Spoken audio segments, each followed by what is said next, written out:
Y estamos desde la Casa Blanca con este importante anuncio del mandatario estadounidense Donald Trump. Vamos a escuchar de qué se trata. Okay, Will, you go ahead.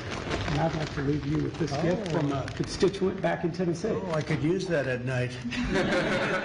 It's an American flag. That's very nice. I like that. Thank you, Mr. President. Thank you very much. That's very nice. Next, we have a number of executive orders for your attention, sir. Okay. From 1789 until 1947, our nation won some of its greatest military victories under the direction of a Secretary of War operating within a Department of War. Today, with this executive order, you will authorize the current Secretary of Defense and the current Department of Defense to once again embrace this great lineage and once again be named the Secretary of War and the Department of War.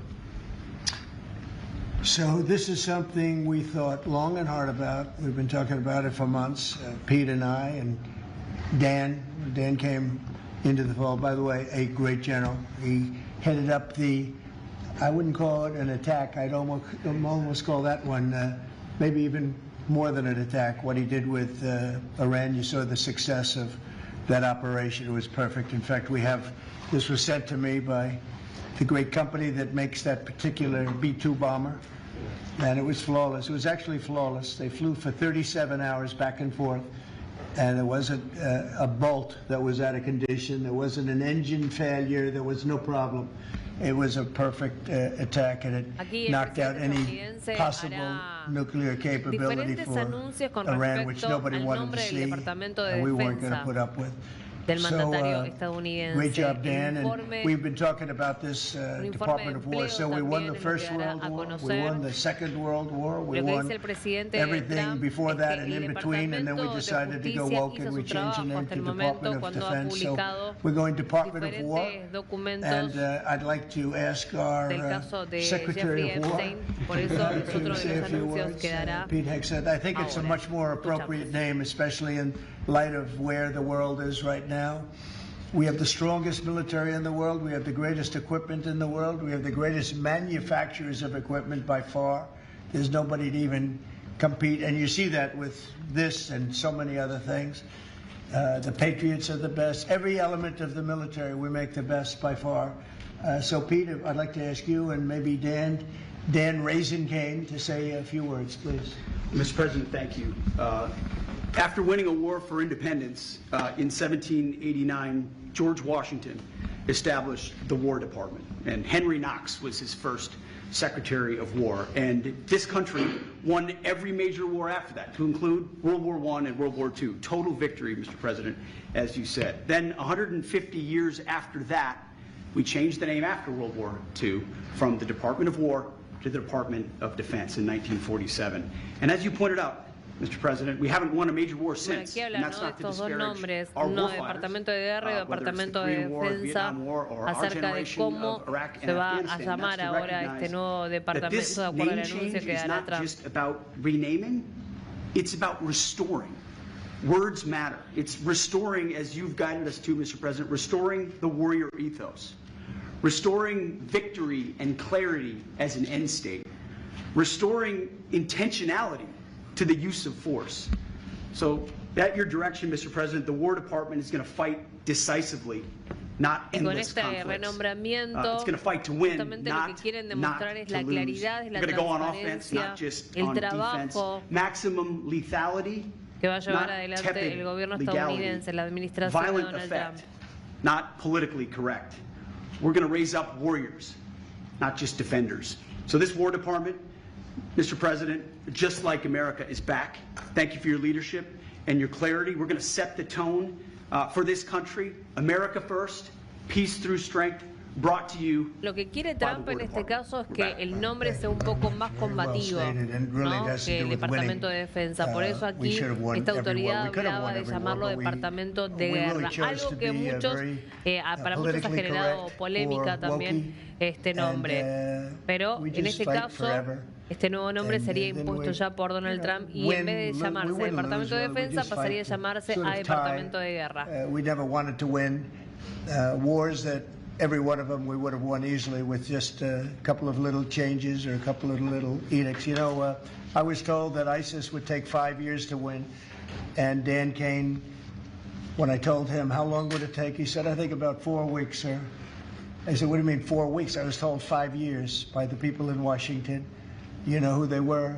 5 years. I said, you can't do it in 4 weeks. I actually flew to Iraq to meet with him, and I met him at a big air base, and remember that famous day, right? It turned out to be a famous day for our country because you're now the head of the Joint Chiefs of Staff, which is the biggest deal.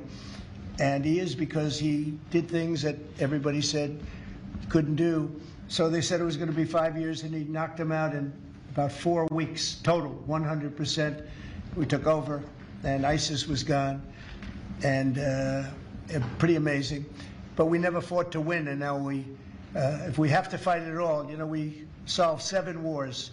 We have the one that I thought was going to be probably one of the easier ones, and that's with President Putin and Ukraine. And that turned out to be one that's a little bit more difficult. But the 7 are done. They were supposed to be much more difficult to solve. I solved every one of them. And we're going to get the other one done too. But it turned out to be a little bit more difficult than I thought. And it'll get done, or they'll be held to pay.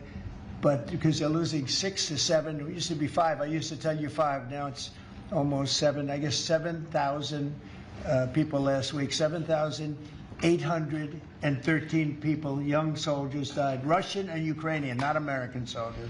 But it's a shame. It's just, you know, they're human lives, and I want to see it stop. But General Kane's done a fantastic job.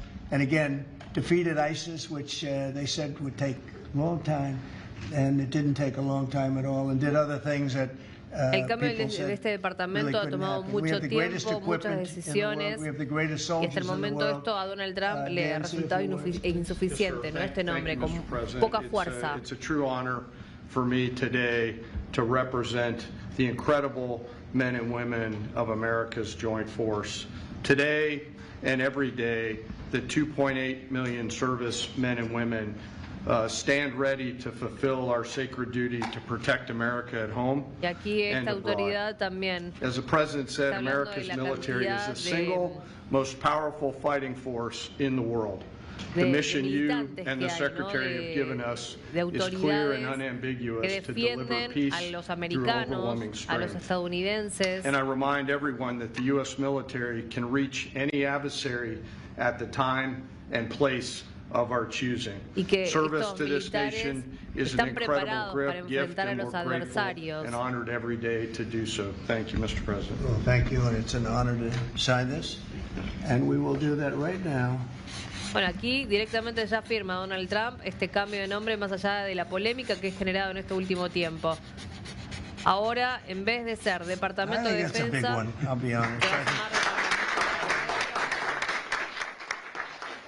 así ya lo impuso Trump. Por eso una decisión tomada. Do you have any questions on El this subject? We're going to Departamento be de discussing Defensa the se va a G20 llamar nuevamente Departamento de Guerra, una imagen más combativa y triunfadora para el ejército estadounidense.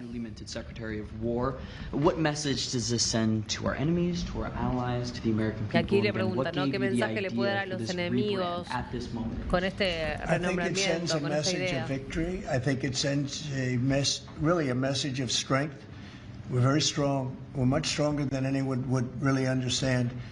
And again, you know, having the great equipment, we have just so much better. You look at all of the Aquí hablando acerca del ejército estadounidense, que es muy fuerte. As an example, we're 20 years ahead of anyone else. Nobody even compares. And I let a lot of this happen in my first term. You know, we totally rebuilt our military. And then, of course, you had that catastrophe in Afghanistan, where they gave up a lot of the equipment, but a relatively small amount, but a lot.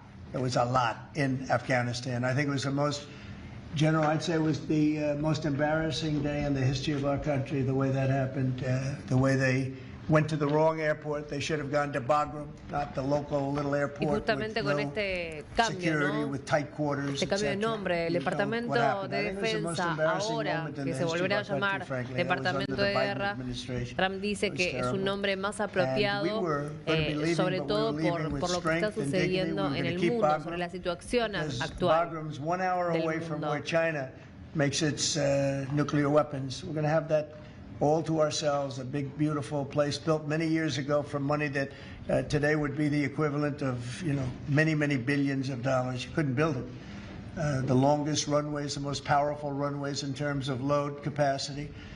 And we just walked away from it. So stupid.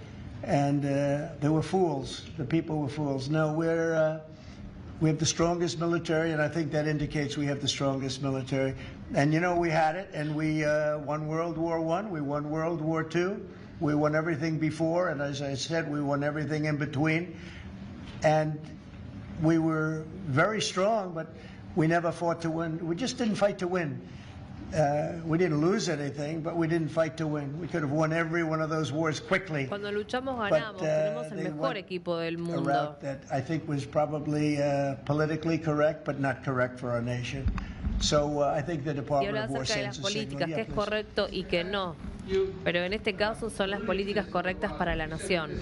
Rename is a good reflection of where the world is at right now.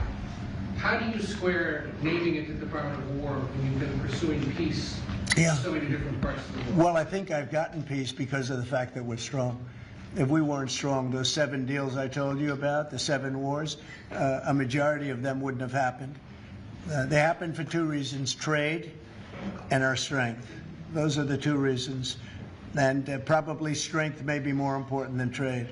So if I was very proud of all those wars. Those were wars that could not be settled, and I settled all of them. And we'll get the other one settled also. That'll get settled. But without the strength, we wouldn't have settled any of them. Yeah, please. Mr. President, is it your expectation that Congress will codify this name change in the law? I don't know, but we're going to find out. But I'm not sure they have to. We're signing an executive order today, but we're going to find out. We're going to see. If they do, we're going with it. And Y bueno, y we're aquí le going with it very preguntaron strongly. acerca de aquellos There's a congresistas question que as to estaban en whether or not they desacuerdo have to, but we'll put it before Congress. con estos nombres, pero bueno, dice que él necesita reajustar estas medidas, que sean más fuertes, ¿no? Que sean más intensos el nombre, más que nada por lo que mencionábamos antes, el contexto que se está viviendo en el mundo. We're going to be doing it not in the most expensive. We're going to start changing the stationery as it comes due and lots of things like that. We're not going to be doing things like have been done in the past when they changed the name of forts that shouldn't have been changed. Those names of the forts should not have been changed, at least for the most part. And as you know, many of them have been changed back already. At the request of the communities, every one of those communities said, we want our name back, like Fort Bragg as an example. The people in that community wanted that name back. They refused to call it anything else but Fort Bragg. So we're not going to be spending very much money on that. Yes, Sir, when you spoke with the Europeans and Zelensky earlier this week, did you preview this for them, and did you say what security guarantees they might be involved in? This is nothing to do with anybody but the United States of America, the people of America. This is who I talked to about changing a name. This is a very important change because it's an attitude, and we know how to win. We've been winning, and we're going to win like you've never seen. Wait till these factories start to open up that are being built all over the country. You're going to see things happen in this country that nobody expects. We have over $17 trillion in investment coming into the country. We never did anything even remotely close to that. No other country has either, by the way. So you're going to see things that are pretty amazing. But it's really about winning. And what about the security guarantees? En algún punto es como esto, ¿no? Que lo que está diciendo, que se trata de ganar, es lo que quieren lograr los Estados Unidos, que se ponga un fin. Europe will be first in by far, and they want to be first, and they want to see it end. Europe wants to see it end, and it'll end. It'll end all of a sudden. It's going to come together. You watch. Yeah, did you want something right? Right here. Yeah, behind you, please. Yes. Yes, sir. You have bold, decisive, offensive action to protect American values. Strikes in Iran, the strikes this past Tuesday and the positively ID'd Tren de Aragua narco-terrorists. Is that going to be a critical function of the Department of War moving forward? It depends on the individual instance, you know. We don't want drugs coming in from Venezuela or anybody else or any place else, so we'll be tough on that. And we don't want human trafficking. We don't want to see people coming in where they open their prisons from all over the world and they dump their prisoners into our country, which is what they did in the Biden administration, where they took insane asylums and places that held people that were seriously mentally ill, mentally incompetent, mentally dangerous, and they dumped those people into our country, and we're trying to get them out now. What they've done, what the Democrats and Biden have done to this country will go down in infamy. What they have done to our country, and especially that, you know, they created the worst inflation we've ever had. That's nothing compared to what they did with the people in our country right now. And we're getting them out, and it's not easy when you have the liberal judges destroying our country. But we've won them all. We've won it all, ultimately won it all. Hard process. It should be easier. We know who it is. We know exactly who we're looking for. We had 11,000 murderers dropped into our country. We've gotten a lot of them out. Or in some cases, they're so dangerous, we were afraid to get them out because they'd come back in. But for the last 120 days, 0 people came in. Can you imagine? This is me speaking, but these are figures developed by, they say, a pretty liberal group of people. They admit that 0 people came into our country. Think of that. A year ago, it was millions of people were coming in, millions. They were coming in. You could look at them and you could say, big trouble. Dice que un año atrás había ingresado muchas personas a los Estados Unidos de forma irregular o en una situación más compleja. Y ahora esto se va a acabar, por eso no quiere que ingresen más personas irregulares a los Estados Unidos, droga a los Estados Unidos, en esta lucha que está llevando Trump, no recordemos, contra el narcotráfico. Anything having to do with like a public service, the numbers were horrible, record-setting bad, and now they're record-setting good. We're setting every record every month for recruitment. We're packed in the Army, Navy, Air Force, Marines, Coast Guard. My beautiful I love Space Command. I see Space Command, but Space Force has been, we've got a waiting list of people wanting to go in. A year ago, especially a year and a half ago, you know, when I took the lead in the polls, which was very early, it really helped with the recruiting. And when I won from November 5th on, it's been amazing. And over the last 4 or 5 months, we're just packed. It was very hard to get police officers. Now the departments are loaded up. Everyone wants to be a policeman or a woman. So it's been a great thing. General, do you want to talk about that? Sure, as you said, serving our nation is an incredible gift. Trump dice que vamos a pasar a la ofensiva, no solo a la defensiva, ahora con estos nuevos cambios para todos los estadounidenses, para todos los americanos. Local police, fire, rescue. Service is an important thing that I personally encourage, and I know everyone else in government service sees that same reward. Letalidad. I was down at Fort Benning, the newly properly renamed Fort Benning, yesterday, watching Army basic training, and they're so full they can't barely handle the throughput. It is truly historic across all the services, as you said. It's been a surge into the, I was going to say the Defense Department, but I would say the War Department.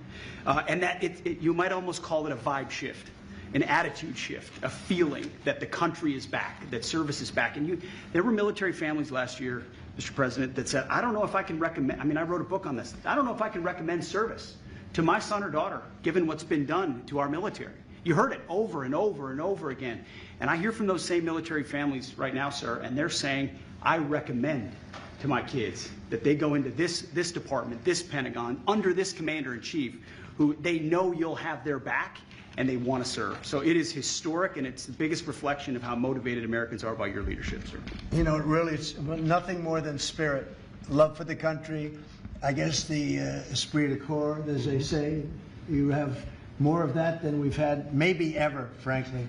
But to see a turn over a period of less than a year, I would say, but to see a turn, nobody wanted to go into the military. Now everybody wants to go into the military. Jennifer, you want to? Yeah, there's some new reporting on North Korea and this Navy SEAL incident in 2019. Can you say if the administration has engaged with North Korea on that incident since it happened recently? Yeah. And then can you share some recollections? I don't know anything about it, no. I could look, but I know nothing about it. Can you confirm that it happened? I don't know anything about it. Okay. I'm hearing it now for the first time. Okay, great. And then on the Hyundai incident in Georgia with the arrest of some workers, construction workers at the plant, have you heard any feedback from Hyundai? I just heard about that a little while before the news conference, and I would say that they were illegal aliens, and ICE was just doing its job. But I know nothing about the instance. It happened a little while ago. Okay? There has been some pushback on that, though, from South Korea already, and of course, they pledged to invest $150 billion in the U.S. and they were just here, last week. Are you concerned? Well, and they have the right to sell cars and things in our country. It's not like a one-sided deal. Are you concerned at all about, your immigration agenda potentially clashing with these economic goals? Well, we want to get along with other countries, and we want to have a great, stable workforce. And we had, as I understand it, a lot of illegal aliens, some not the best of people, but we had a lot of illegal aliens working there. So, look, they're doing their job. That's what they have to do. These are people that came through with Biden. They came through illegally. They came into our country, so we have to do our job. Bueno, aquí hablando acerca de la gente que entra ilegal, dicen que tienen que hacer su trabajo. Muchas personas entran de ilegal a los Estados Unidos y nosotros estamos trabajando contra eso. Well, I think one of the things is the cashless bail. It's killing it. When that came out, originally when that came out the first time, that's when you saw the real big crime start to happen. Cashless bail, what a disaster that is. You murder somebody, you don't have to put up bail, and you go out in the street and you murder somebody else. That's what's happened. It happens so often, and that's one of the things. And other of the things you're reading about, it's a standard, but just a certain toughness. I have to say, one of the elements of fascination for people over the last period of time has been what's happened to D.C. So we've gone from one of the most dangerous cities in our country to what they call a safe city. It's a totally safe city. In fact, I set up dinner in Washington, D.C. next week. I wouldn't have done that, to be honest. I would have had an obligation not to do it before I came into office, or even at the very beginning when things were so corrupt and so dangerous out on the streets. So Washington, D.C. has had virtually no crime. We even have a mayor that's admitting to it, and she's a, liberal Democrat, in all fairness. She's a person that hasn't gotten exactly along with Republicans over the years. And she said she's never seen anything like it. So Washington, D.C. is a totally safe city. We have virtually no crime. It's gone from the most unsafe city in the United States, almost, just about, to one of the safest cities, maybe the safest city in the United States. That's a tremendous compliment to our military, what we did. The National Guard's done a fantastic job. Yeah, please. Mr. President, can I ask about Florida real quick? Florida House Speaker Daniel Perez was at the White House yesterday as part of a leadership summit. Yes. And we understand you met with him separately. Mr. President, what did you talk about? And also, did you explore him running for Florida Attorney General? I didn't. We didn't talk about that, but he's done a fantastic job. He's respected all over the country, really. He's a leader, and he's done just a fantastic job. We didn't discuss anything having to do with his future. I'm sure he'd be very good at that. My second question, Alligator Alcatraz, sticking with Florida, a major ruling appeals court blocked a federal judge's order to close it, and it can remain open for now. Your reaction? I think they've done a fantastic job in building it, the governor and everybody else that's been involved. It's an incredible facility. It's housing people for usually a very short period of time before they get brought back to their countries. As you know, we focus on criminals before we focus on anybody else, and we're taking thousands and thousands of criminals out every month out of our country, some of them murderers. And I think Florida's done a great job by building it. And whether it's Alligator, Alcatraz, or anything else you want to call it, I was there. I visited with the governor, with other people. I guess Nikki was there. Tom Homan's been there a lot. A lot of people have been there from, it's an amazing facility for what it is. It's not a hotel. It's not supposed to be a hotel, but they've done a great job with it. And I'm very happy with the judge's decision. Recordemos, ¿no?, que hace un par de meses atrás hubo muchos enfrentamientos, protestas en Washington, y por eso Donald Trump ha decidido militarizar ciertas zonas de los Estados Unidos. Through military threat, your reaction to those words, and also, would you like to see regime change in Venezuela? Well, we're not talking about that, but we are talking about the fact that you had an election which was a very strange election, to put it mildly. I'm being very nice when I say that. I can only say that billions of dollars of drugs are pouring into our country from Venezuela. The prisons of Venezuela have been opened up to our country. They've taken their prisoners, the worst prisoners, murderers, Tren de Aragua. The worst prisoners that you can ever imagine are now happily living in the United States of America. Now, many of them we've gotten out. It's not easy to get them out because of the liberal system that we're working with in many cases, not in all cases. But millions and millions of dollars and billions of dollars of drugs are pouring out of Venezuela and other countries.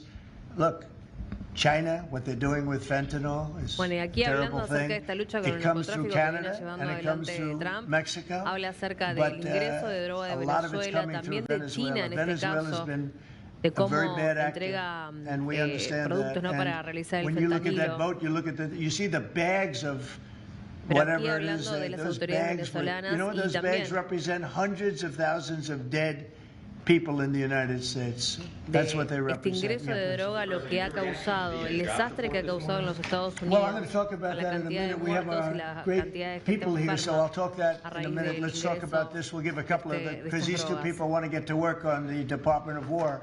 So let's keep them first. Mr. President, the DOJ is reportedly considering a ban on transgender people owning guns after the Minneapolis shooting. Do you think they should... Are we talking in the military? In general. Okay, I thought you were talking about in the military. I'll refer to that then differently. Because it's not a military question, I'll be able to pass on that very nicely, unless you'd like to talk about it. Now, Pete doesn't want any part of that question. Yes, please. Mr. President, who do you blame for losing India to China? In your post earlier today in the morning, you did put that out. I don't think we have. You know, I've been very disappointed that India would be buying so much oil, as you know, from Russia. And I let them know that. We put a very big tariff on India, 50% tariff, very high tariff. I get along very well with Modi, as you know. He's great. He was here a couple of months ago. In fact, we went to the Rose Garden, and the grass was so soaking wet.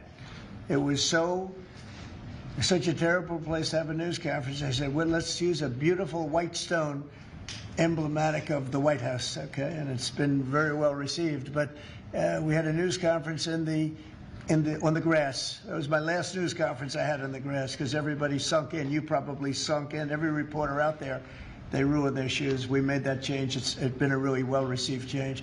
Yeah, please, go ahead. On Venezuela, you've sent F-35s now to Puerto Rico. You've sent naval vessels into the Caribbean. You're concerned about drugs being illegally sent into the yeah. How do you describe this buildup, this situation? Well, I just think it's strong. We're strong on drugs. We don't want drugs killing our people. I believe we lost 300,000. You know, they always say 95, 100,000. I believe they've been saying that for 20 years. I believe we lost 300,000 people last year. I know families that lost their son. Those families will never be the same. I know a family lost a daughter, a beautiful daughter. In fact, it was like she took something that she thought was like a minor deal, and it turned out to be riddled out with fentanyl, the size of the head of a pin, and you're dead. And no, we're stopping the drugs. We're going to save a lot of people. Look, whether it's 100,000, but it's not. It's 350,000 people died last year from drugs. And we're not going to let that happen to this country. Think of that. Think if you're in a war and you lose 300,000. We'll lose 600,000 in the, pretty much between Gettysburg and all of that, the Civil War, we lost, what, 600,000. So We're losing half of that every year to drugs. We're not going to do it. We're not going to allow it to happen. You think of the wars. If we lost 600,000 people in a war, but we lose that every 2 years, more than that. So it's 300 to 350,000 people. And when I see boats coming in, like loaded up the other day with all sorts of drugs, probably fentanyl mostly, but all sorts of drugs, and we're going to take them out. And if people want to have fun going on the high seas or the low seas, they're going to be in trouble. I will tell you, boat traffic is substantially down in the area that happened. And they called it the runway. It's a runway to the United States. And boat traffic is very substantially down on the runway. You can imagine why. I think anybody that saw that is going to say, I'll take a pass. I don't even know about fishermen. They may say, I'm not getting on the boat. I'm not going to take a chance. What happens if Venezuela flies jets over U.S. naval vessels again? Well, I would say they're going to be in trouble. We'll let them know about that. We heard that happen, but it wasn't really over. Not like they described. But I would say, General, if they do that, estos aviones estaban sobrevolando. También dice en este caso que con esto que hizo Venezuela están en peligro. Es un grave error. How close did they get, Mr. President? You said they didn't go over. Say it? How close did they get? You said the planes did not. Well, I don't want to talk about that, but if they do put us in a dangerous position, they'll be shut down. Thank you very much, everybody. So we're going to now cover the G20, and I'm going to let these people go back to the Department of War and figure out how to maintain peace. Okay?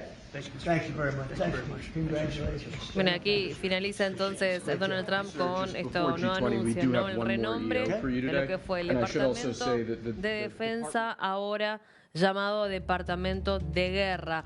En esta polémica que ha causado el nombre, pero ahora Donald Trump ya firma este documento con el cambio del nombre del departamento. En vez de ser de Departamento de Defensa, lo que era ahora se llama nuevamente Departamento de Guerra. Esto considerando entonces el tiempo actual, la situación actual que está viviendo el mundo. Por eso Donald Trump dijo en este caso que tienen al mejor equipo del mundo, que es el nombre correcto para lo que se está viviendo ahora.